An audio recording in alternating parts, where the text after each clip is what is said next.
right? So again, it's all well and good doing the training, but man, let's clock up some game time minutes. Let's clock up some game time minutes. I want to go over now to Dan Ori, right? Congratulations, Gold Plus, right? Just went ahead and got that done. Super excited for you. And Dan, you were again, just like Sion, in the room, right? On both sides, right? The support team and Dan heading up part of the support team as well, doing a phenomenal job. So a huge thank you there.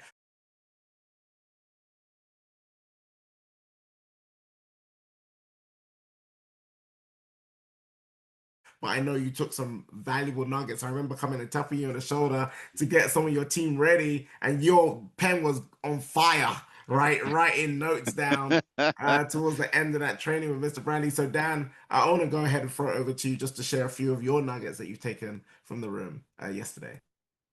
Well, it was well, I'm not even going to stick to just the day, because the day started earlier on in the week. Well, for some people, this started on Monday at Battersea, or it started in Orlando, wherever you are, that's where it started. But yeah, this is my second forum of the year as well. So I did the one in Atlanta. So, and it was really interesting comparing. Mr. Bradley's one was the same, but different. It was the same slides, but different.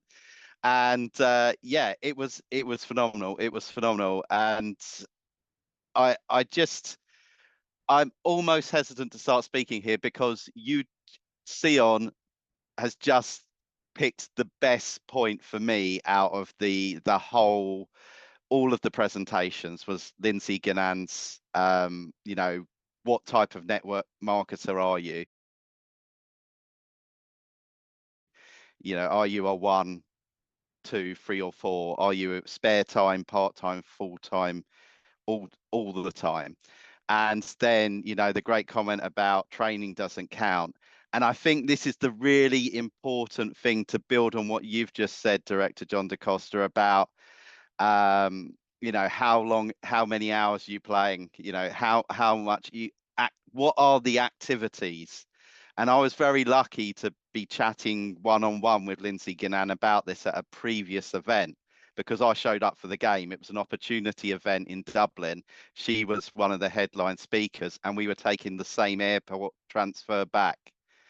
And I was talking to her about what she'd previously spoken a couple of days ago in a London event, then at the Dublin event, what she'd spoken about during her testimonial there, and then she was actually going to be speaking on a call for us that evening. And I was talking to her about it, and she's saying, "Do you know what? I don't count this in my activity. I just want to be recruiting. This all this else I have to do because it needs to be done, but it gets in the way of what I want to do." Because she's a player. Yes, she's a coach, but she's a player coach.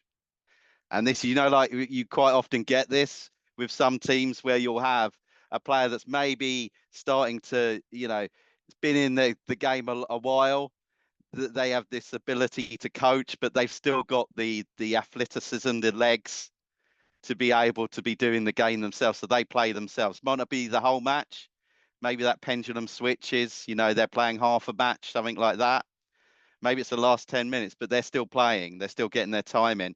And she, Lindsay Gann pointed out three big things. One is prioritize, block your time. So if we know training, it doesn't count, and we've allocated it, say, how much time in a day or a week or a month, where is that time? Go to your calendar, block it out. Be a fascist. Say no one is going to disrupt that time. You know, you want to be almost like someone's calling you up and going, "Oh, I need to lift the hospital," and go, "Are you bleeding? Are you showing bone?" Because I'm being a fascist about this. But no, you know what I mean. But maybe not at extreme. But that's one thing. Block that time. The other point Lindsay Gann says is prioritize conversations over content. Right? People may be able to, sort of out outpose you, on Instagram, but they won't be able to outwork you. So have those conversations. Go to outwork the people that are there posing, right? And so prioritize conversations. Conversations are speaking to people in person, piquing interest, messaging people, piquing interest. Okay. That's what conversations are. And that's money making activity, income producing activity. And then the third point is, number three is review your week. So Sunday is almost always my weekly review. I will spend now another 2 hours planning my week, uh, making sure I've done all my LinkedIn requests because I always max out the LinkedIn requests to 100, sending any last messages, plan my week. So that's, you don't have to do that, but you find your 2 hours on a Sunday that, or your 2 hours somewhere, or your planning time. Because as well, if I'm doing 40 hours or something somewhere, that 2 hours again, that doesn't count, right? And this is the big point I wanted to quickly sum up on, is that we had an event on the Friday in Greenwich, and big thank you to Claire, by the way, Claire Jackson, for helping me set up the room, the reception, yeah, the interactivity during the meeting. So yeah, and thank you to Karine as well for that. And everyone that came, and that was an income producing activity because we were getting guests in that room, right? And then we were having conversations at the end of the presentation with the guests, and some of those conversations were such quality that were coming down having a Chinese with us and stuff like that. So that's creating income producing activity. So my big message is that yes, we've done the training, we know it doesn't count, but let's use that training. We've got, usually after these big events, we've got three things we can do. We can either come home and turn up the refrigerator, go cold. We can come home, turn up the oven, get get warm, use the fire. But also, I would say turn up that oven, but also turn up and set your thermostat on your heating. Set your thermostat. What's going to click in daily that you're going to do automatically? What's your minimums for the day? How many messages you sending? How many conversations you having every day? Set your thermostat, turn up your oven, use the event as the fire. And that's back to you, Director Dacosta. I love it. I absolutely love it. And again, just some of these things that we're starting to highlight here, and we're starting to build this cake, this layer, right, Dan, that as you talked about, these are the things that we should be measuring, right? Everyone has to understand the parameters, right, Director Toby? What am I actually measuring? What, some people might measure like going for a walk as part of my builder's activity because it's healthy. No, that's building your health, right? And I'm using an extreme example because I want to help everyone frame this to really understand. Jim Rohn, who is one of the best and world-renowned philosophers, said something that changed my life forever in network marketing. And I want everyone to go ahead and put that in the chat. Network marketing. Because you need to get comfortable with that.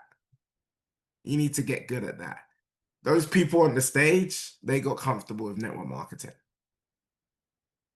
Those people training, the people who you saw go up at the front of the room from golds to 1 stars to 2 stars to 3 stars to 4 stars, fives, right? 6 stars, CEO, they got comfortable with network marketing.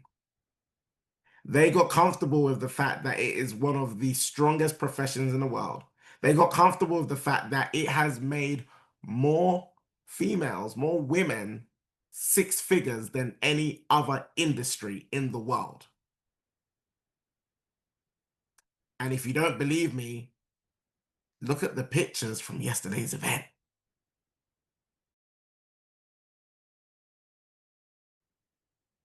Because all I saw was a whole bunch of women making a whole bunch of money. and us men trying to find a little right seat to sit on, right? But again, Jim Rohn said something that changed my life forever, Toby, in network marketing. He said, you are only growing your income, you are only building when you are in the presence of the prospect. When you are in the presence of the prospect, you are growing your income. He said everything else that you are doing when you are not in the presence of the prospect is growing your belief, is growing your confidence, is growing your mindset, but it's not growing your business. So many of us wonder why is my business not growing? Because you're in the presence of the training, because you're in the presence of the coaching. So many people want to spend more time talking to their upline rather than their prospect. The people who make the money spend more time bringing the prospect to the upline. Someone's going to get that.